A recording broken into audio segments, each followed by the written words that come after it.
Top. I'm gonna just share this with a friend, and it's gonna be, of course, typos. Here we go and share. All right, so yeah, all 15 minutes and my windshield has ice on it. Luckily, it's not much, so it can be moved very easily.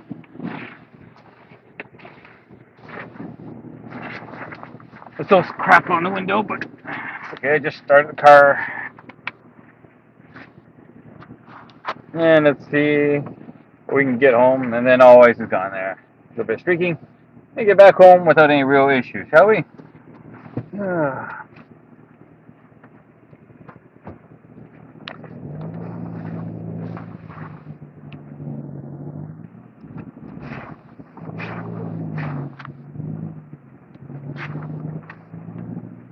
Still just, it's lightly snowing, but it's constant.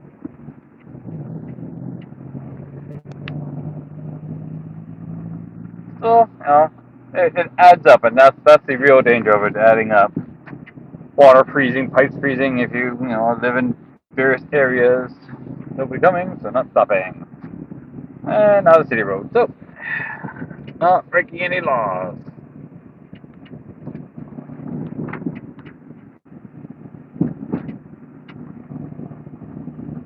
So easy to slip and slide here. And step the gas. And that's it, Not a lot of traction, but that's just the way life is when you're living in southern Ontario. I generally call this the slush belt. This stuff won't stay around long. But the danger of it is melting then freezing. That's a real problem. Long-term problem, salt. They salt the roads here. So you're buying a used car, you really need to pay attention to the maintenance and undercoating. Pretty much critical for buying cars here.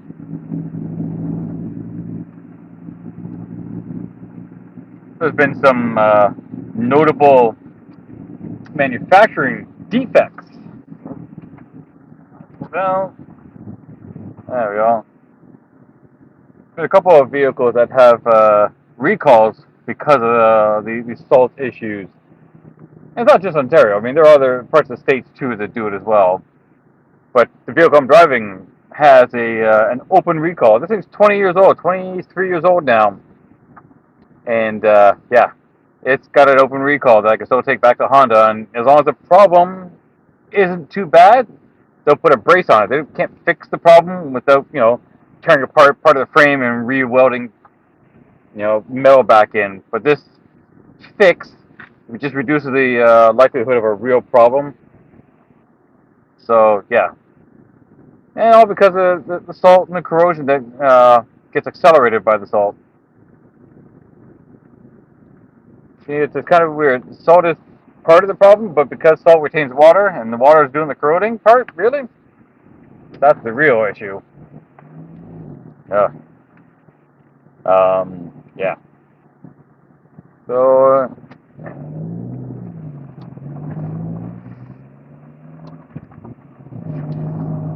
a lot of vehicles I saw, I go, okay, they're kind of cool. They need rocker panels. How much is that? If you look like let's say a full-size van, now, nothing too fancy, nothing too complicated, fairly straight pieces.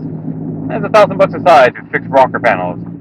So whatever they're asking, add another 1 to 2,000 on that price. And that's what you're paying. So a vehicle that looked pretty reasonable, it's like, oh, this might do for the next little project. It was a 2010 E150. Or we had a partial, pretty reasonable camper conversion done on it because I was looking at something that went longer term when I'm out for adventures and stuff. You were asking $5,000 for it. And the mileage was relatively low. Like, all right, but it needed rockers. Again, it was done once, needed again. That $5,000 turned into seven, and always bet on another $1,000 on any used vehicle. Certified or not, there's got to be something else it needs. Tires alone are $1,000, and that's the cheapy ones. A decent one is $1,200 to $1,500. So now we're looking at $7,000 plus, let's say, tires, $8,200, $8,400. You're pushing 10 grand on a $5,000 vehicle.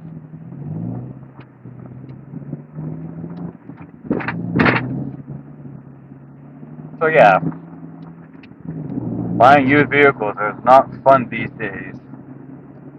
Roads a little slippery, but not unmanageable.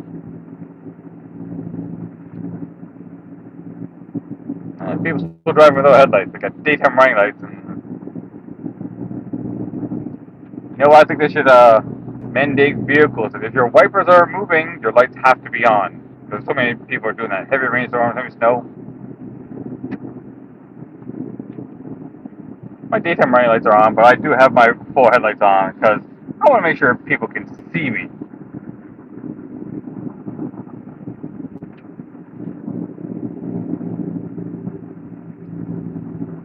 And you have people like this who don't brush off the car. Right, dude? They're stopping the lights. Can you see any brake lights? Can you? How about now? Now? How about now? How about now? You still see brake lights? I am 10 feet from this car and I still can't see brake lights.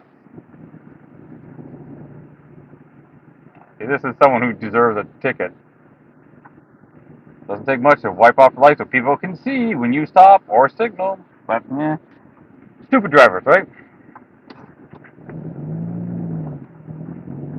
Look at him. He's spinning his tires. He doesn't know how to regulate. It's an automatic, man. You shouldn't don't step on it. It's hard to do this in a manual.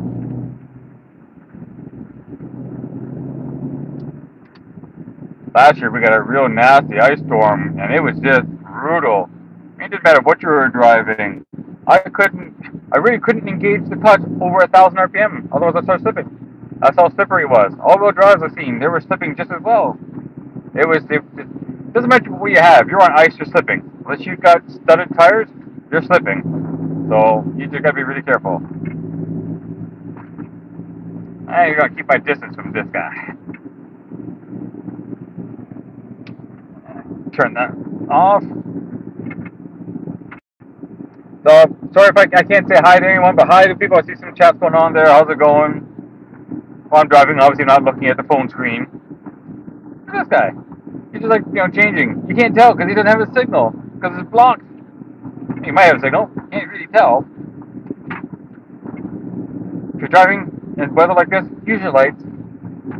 Make your lights visible. They're there for a reason. Yeah. Clueless drivers. You only knew how many accidents I avoided because the other person was an idiot.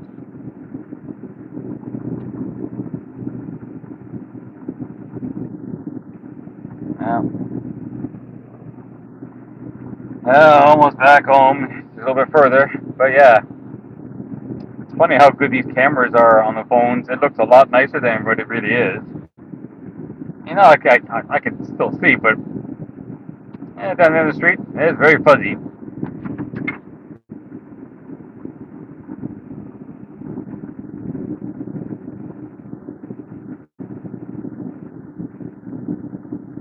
I'm definitely sticking to the speed limit because no point doing anything else.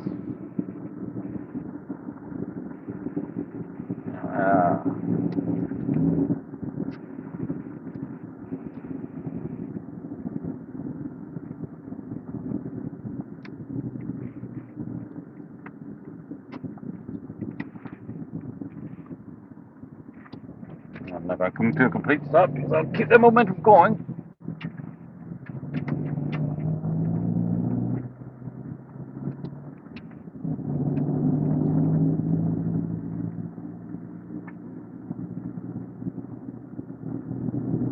Yeah.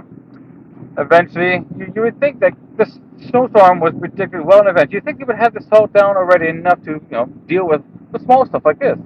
There's not a lot of snow on the ground. It's just no preventive. It's all reactive. It's so ridiculous too. We have weather predictions. How's it going to be perfect? No.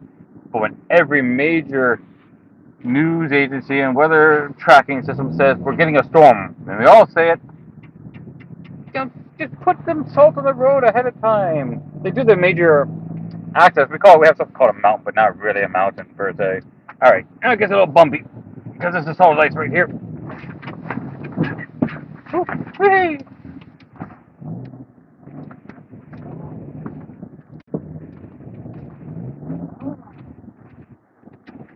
Oop, stalled it. Professional. Just go back and forth a little bit just to kind of give myself a little bit of a runway when I want to get out later. All right, there's the fun drives. It was rather uneventful. You see your usual cruise people out there. Let's see, so much snow. Yeah, Russia? No, man, this is Southern Ontario. This is Canada. Oh, this is normal. This is actually pretty mediocre. It's been a lot of accumulation because it was going on since now 12. This started around 8, so about 4 hours. I mean, we've had some little bit of snow from before, but then now this is just accumulating more and more. So yeah, it's a lot of fun. It's not Russia. Russia, they got nailed big time in January, and then there was 7 feet of snow in January. Seven. Like you have, apartment buildings that have drifts, as tall as a freaking building for crying out loud. Like the 7 feet was just a regular one. Then you've got the snow that blows and it builds up. I mean, that was crazy. And then in December, it's like 5 feet. That's nuts. That's absolutely nuts. Um, yeah. So the only thing that makes this worth it is an all-wheel drive vehicle. Then it becomes a little bit fun, or four by four. Take your pick. But yeah, not so much. Not so much here. And when I had a couple all-wheel drive vehicles, they were nice. But now this is just front-wheel drive. I mean, it does fine. You have the right tires on.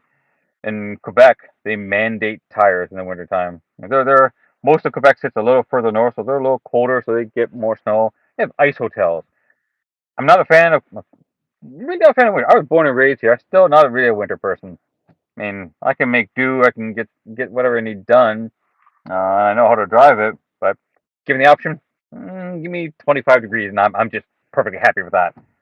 Not this, well, what is it actually right now? It's saying it is -9 plus whatever the wind chill factor is. So, yeah, it's still pretty cold out there. The stuff that melts and freezes, that becomes a real problem, especially if the ground's frozen and the water can't seep into the ground from melting, so it just goes everywhere. And if it freezes again, it becomes a compounding problem. It's crazy, some of the weather we have here. So, I've considered moving to BC. Um, that coastal area, they never get anything like this. They get snow, it just melts. They don't get accumulation.